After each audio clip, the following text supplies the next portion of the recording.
G'day guys and welcome to Race Centre. I'm Dazza and here we have Andrew's 1299 Panigale. This one's a 2016 and it's been in the workshop for quite a bit of work actually. It's got a DB03 suspension upgrade in it. Andrew's a bigger guy, quite tall and big, so you know, getting a custom suspension job on that is kind of really required. Things like rear sets, we've put some Li-Tech rear sets, and I don't know if you can see it there, but we've actually modified it quite a lot because Andrew's got really big feet, being a tall guy, and the standard position he just would struggle so much to get smooth and, you know, precise gear shifts. So it's kind of funny on the dyno. I've got to put my heel right back on the peg so that I can even reach it, but it will work well for Andrew just based on the size there. So that's something that's pretty cool, and the shifter and blipper's working really nice. We've put a full system on this. We've actually put a Van Diemen titanium system. They're a ripper, really cool system. We've put that on. Looks beautiful. Can't see from this side, but it's turned a beautiful blue and purple colour now with the amount of heat that it's seen. They really are a trick thing.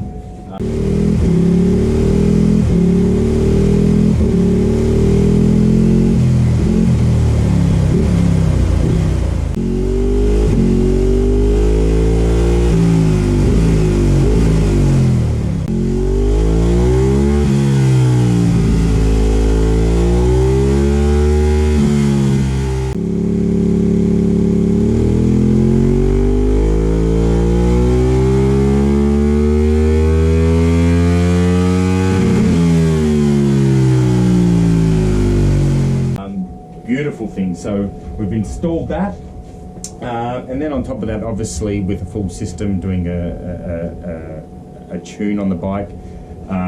We've got 3 levels of tune for this type of bike. We actually have loading maps for these with that revise both the throttle maps and the fuel maps. Then we have our performance and track tune, and on top of that we have our R-Spec tune, which is just finer details on that. What we've done with this model, we always recommend an individual cylinder tune, and we've done that on this.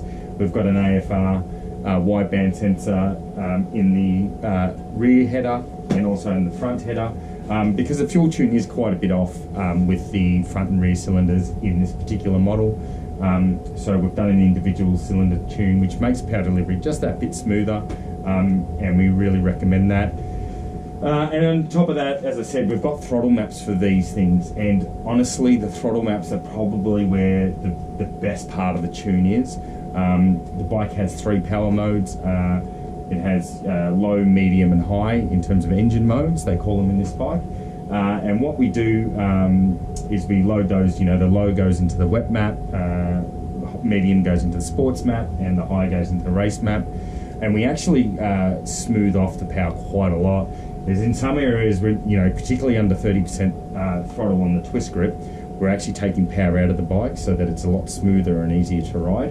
And the whole idea of the power maps of putting it in is that they're smooth, linear, predictable, and make it a lot easier for the rider to use what is ultimately quite a lot of power.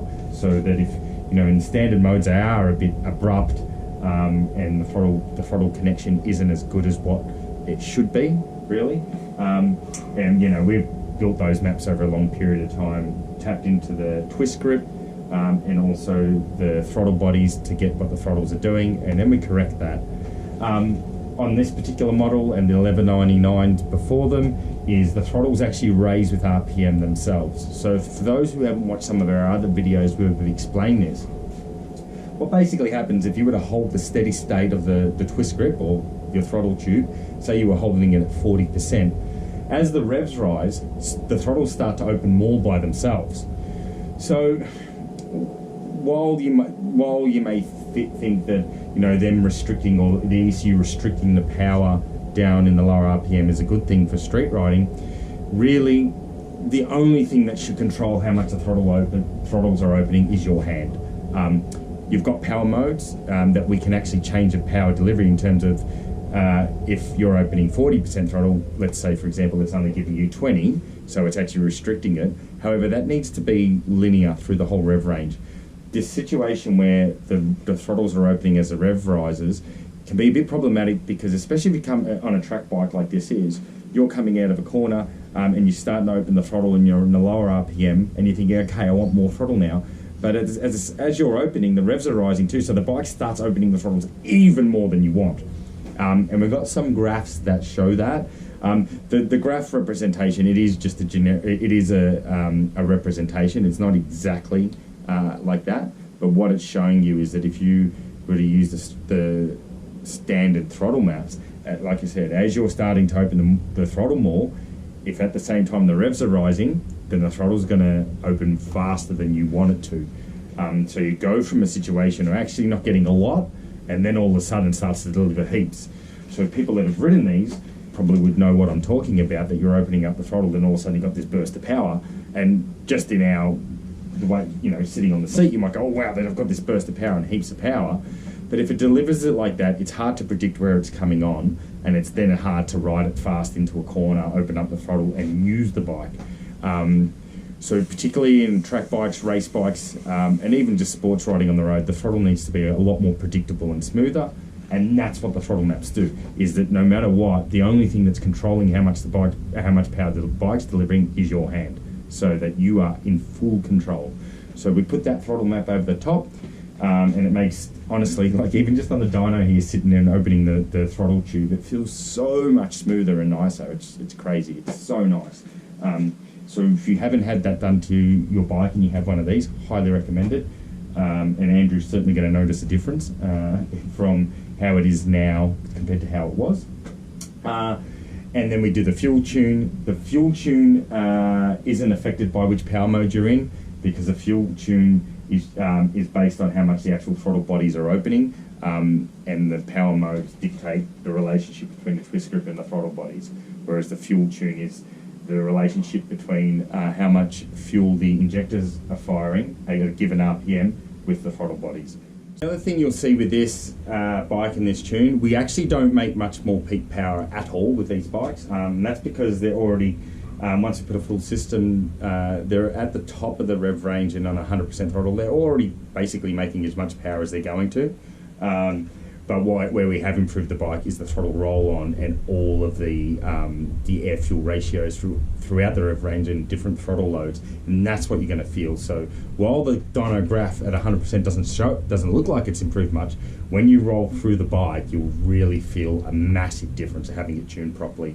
There are also some seriously rich areas in it, and some areas that were far too lean. So correcting all that just means that it just responds, and the engine is basically just a pump, so that and as you roll on the throttle, it keeps responding. So if you've got lean areas or rich areas, the next areas of throttle application are affected by that. So correcting that makes a big deal. So even though the graph doesn't show a big improvement, you shouldn't worry about that. It's not about peak numbers at a full throttle. It's about its usability and how the power is delivered in the real world, and that's where the difference will be felt.